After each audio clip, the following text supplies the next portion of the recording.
Hello friends, આજે આપણે બનાવશું એકદમ ચટપટા અને વેજીટેબલથી ભરપૂર એવા પાસ્તાની રેસીપીનો વિડીયો ગમે તો સબસ્ક્રાઈબ કરીને બેલ આઇકન પ્રેસ કરજો મારી નવી રેસીપીના વિડીયો સૌથી પહેલાં જોવા માટે.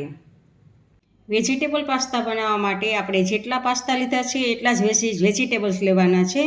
તો આ ગ્રીન કેપ્સિકમ છે, ગાજર છે અને આ ડુંગળી છે. આપણે બધું જ સરખા ભાગે લીધું છે. અને પાસ્તા મેં આ મેક્રોની પાસ્તા લીધા છે. તમે કોઈ પણ પાસ્તા લઈ શકો છો. તો આપણે સ્ટાર્ટ કરીએ પાસ્તા બનાવવાનું. પાસ્તા બનાવવા માટે મેં જે વાટકીના માપથી પાસ્તા લીધા છે એ જ વાટકીના માપથી 5 ગણું આપણે પાણી લેવાનું છે. 5 વાટકી પાણી લેશું આપણે. જો આપણું પાણી ગરમ થવા લાગ્યું છે તો એમાં થોડુંક આપણે મીઠું એડ કરશું, જેથી કરીને પાસ્તામાં નમક ચડી જાય. અને હવે આપણે પાસ્તાને એમાં એડ કરી દેવાના છે અને 3 થી 4 મિનિટ માટે આપણે આને બોઇલ કરશું. અને જો તમારી પાસે લીલી મકાઈ હોય તો લીલી મકાઈના દાણા પણ આ સમયે તમારે એડ કરી દેવાના છે પાસ્તા જોડે, એટલે લીલી મકાઈ પણ બફાઈ જાય. તો પાસ્તાને આવી રીતે વચ્ચે વચ્ચે આપણે હલાવતા રહેશું અને આને કૂક થવા દેવાના છે આપણે. તો હવે 5 મિનિટ થઈ ગઈ છે અને આપણા પાસ્તા આપણે ચેક કરી લઈએ. તો જોઈએ આપણે. જો આપણે આ નાઈફની મદદથી આપણે એક પાસ્તું કાપશું. જો કટ થઈ જાય છે તો આપણા પાસ્તા થઈ ગયા છે. હવે આપણે એક ચાયણામાં પાસ્તાને કાઢી લેવાના છે.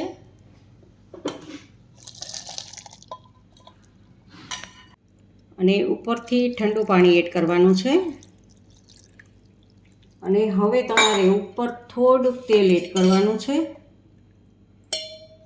જુઓ, થોડુંક 5 ચમચી જેટલું આપણે તેલ એડ કરશું, થોડાક ટીપા જ. અને ચમચીની મદદથી બધા જ પાસ્તાને ઉપર નીચે કરી લેશું, જેથી કરીને બધામાં લાગી જાય અને આપણા પાસ્તા એકદમ જુઓ બધા જ છૂટા છૂટા રહે એ માટે આપણે તેલ લગાવ્યું છે.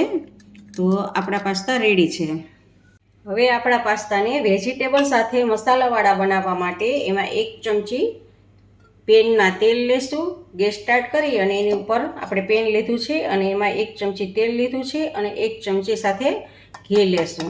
ઘી અને તેલ તમે બંને જોડે લેશો તો ટેસ્ટ ખૂબ જ સારો આવશે. જુઓ, તેલ ગરમ થઈ ગયું છે તો તેમાં આપણે આ ડુંગળી કાપેલી છે એ એડ કરશું. એકદમ ઝીણી કટ કરેલી આપણી ડુંગળી છે અને એને આપણે સાતળવાની છે.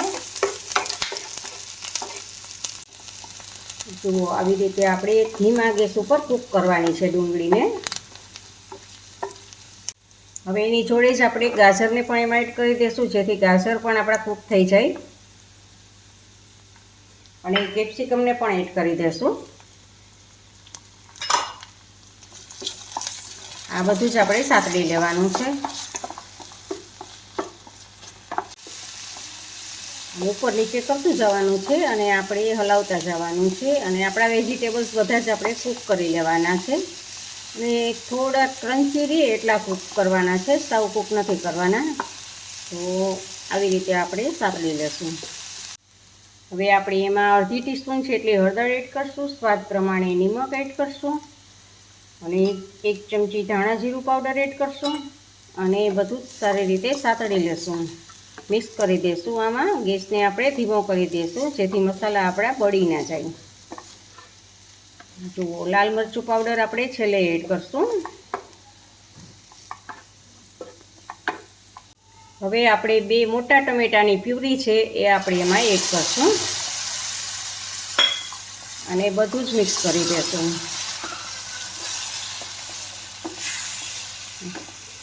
જુઓ, ટમેટાની પ્યુરી સાથે આપણે બધા જ વેજીટેબલ્સને મિક્સ કરી અને સાતળશું આપણે. અને વેજીટેબલનો અને ટમેટાનો કાચો ટેસ્ટ ના રહે ત્યાં સુધી આપણે સાતળવાનું છે. હવે આપણે આમાં કાશ્મીરી લાલ મરચું એડ કરશું. 1 ચમચી કાશ્મીરી લાલ મરચું આપણે એડ કરશું.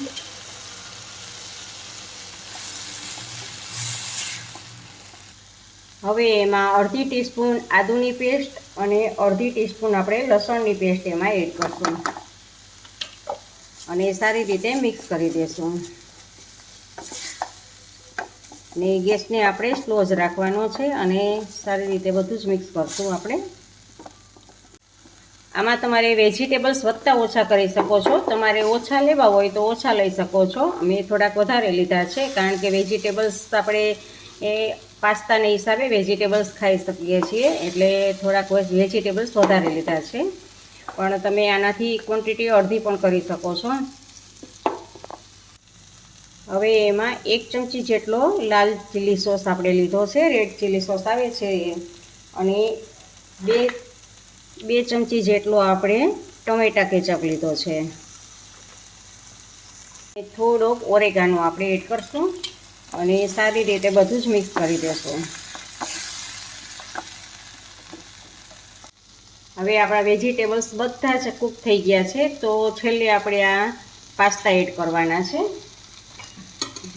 જુઓ, પાસ્તા બધા જ છૂટા થઈ જશે. આપણે તેલ લગાવેલું હતું એટલે બધા જ પાસ્તા આમાં જાતા જ આપણે છૂટા થઈ જશે.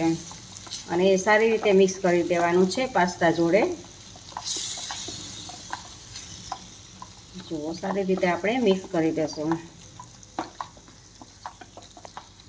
હવે આપણે લીલા ધાણા ઉમેરશું આમાં અને ફરી પાછું આપણે મિક્સ કરશું. અને ગેસને આપણે ઓફ કરી દેવાનું છે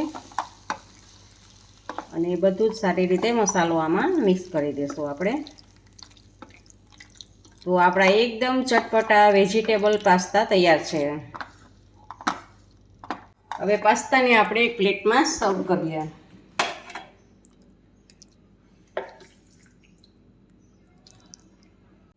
હવે આપણે ઉપરથી ચીઝને ખમણશું. ચીઝ નાખવું એ ઓપ્શનલ છે, તમારે જો નાખવું હોય તો નાખી શકો છો. તો એકદમ ચટપટા વેજીટેબલથી ભરપૂર એવા પાસ્તા તૈયાર છે. ફ્રેન્ડ્સ, તમને મારી રેસીપી કેવી લાગી તે કમેન્ટ બોક્સમાં કમેન્ટ કરીને મને જરૂરથી જણાવજો. ઇન્સ્ટાગ્રામમાં મારા પેજને ફોલો કરજો. મારી રેસીપી ગમે તો તમારા ફેમિલી મેમ્બર્સ અને ગ્રુપમાં શેર કરવાનું ભૂલતા નહીં. અને મારી ચેનલને સબસ્ક્રાઈબ કરજો. આવજો, બાય. ફરી મળીએ નવી રેસીપી સાથે.